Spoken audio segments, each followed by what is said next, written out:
I know most of you are seniors, and you're asking yourself, why do I need to study definitions? Knowing the definition of certain words is really important. You wouldn't know how to talk to other people, you wouldn't know how to write, and you wouldn't be able to comprehend what other people are saying.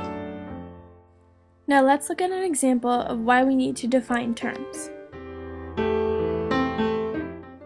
The use of complicated wording as an overall literary technique needs to encompass graphic and individual comprehension to allow the reader to become acquainted with the unique terminological aspects employed by the author whilst not detracting from the application of the specific innuendos influencing the particular methods involved with reflect the tone of major works in question, thereby altering the quality of the outcome.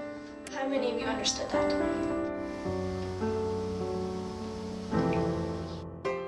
According to Random House Webster's College Dictionary, the definition of definition could either be A, the act of making definite, distinct, or clear, B, the formal statement of the meaning or significance of a word, phrase, or etc., C, the condition of being definite, distinct, or clear, or D, sharpness of the image formed by an optical system.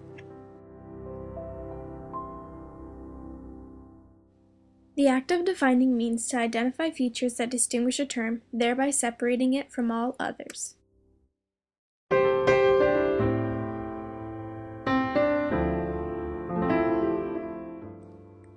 Synonyms are words that have almost the same meaning.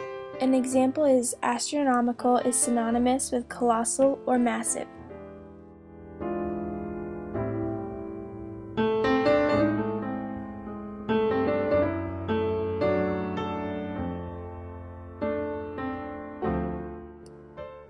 Limitations of essential definitions. Because they're brief, they cannot explain abstract terms very well. Examples would be love or hate or cowardice. They also become problematic when explaining terms that have several subtle meanings. Flaws in preparing essential definitions. 1. Circular definition, repeating it or changing its form slightly. 2. Overly broad definition, definitions that embrace too much territory. 3. Overly narrow definition, definitions that are cut too short to do the term justice. Or 4. Omission of main category, avoid using is where or is when instead of actually naming the main category. Extended definitions are not merely academic exercises, they are fundamental to your career and your life. Extended definitions are a combination of other methods of development: narration, description, process analysis, illustration, classification, comparison, and cause and effect. They are often defined by negation, explaining what a term does not mean. How we define can have devastating consequences.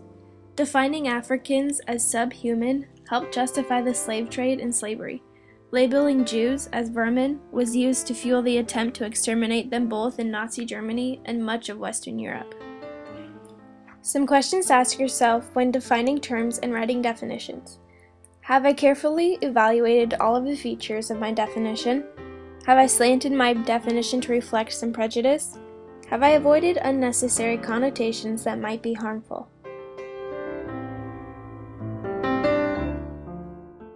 First, select a clear example that illustrates what you wish to define. Then brainstorm to uncover major identifying characteristics. Next, test these characteristics that apply. Finally, test the unfolding definition against a clear counterexample. If the definition fits the example, something is wrong. Now, evaluate what methods you might use to develop your definition.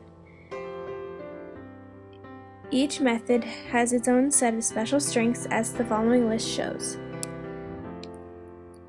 Narration, tracing the history of a new development or the changing meaning of a term. Description, pointing out interesting or important features of a device, an event, or an individual.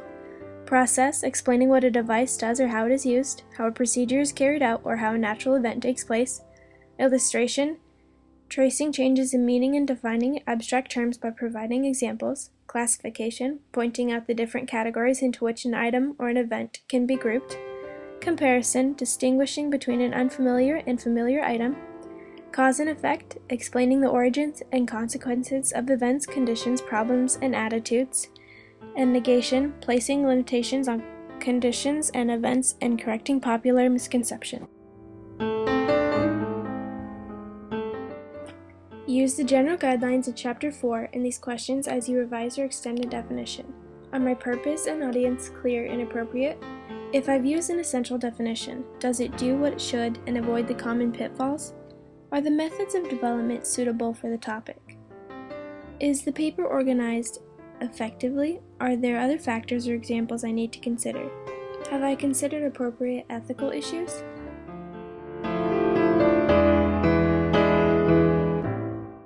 The following paragraphs show how one writer handled an extended definition of sudden infant death syndrome.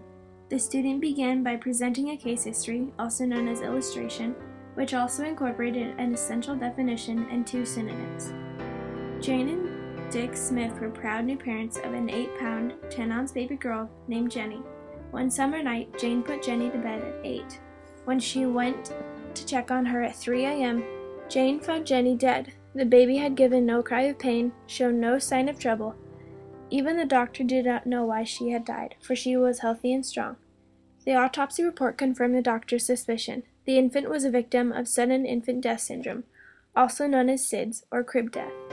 SIDS is a sudden and unexplainable death of an apparently healthy, sleeping infant. It is the #1 cause of death in infants after the first week of life, and as a result has been the subject of research studies.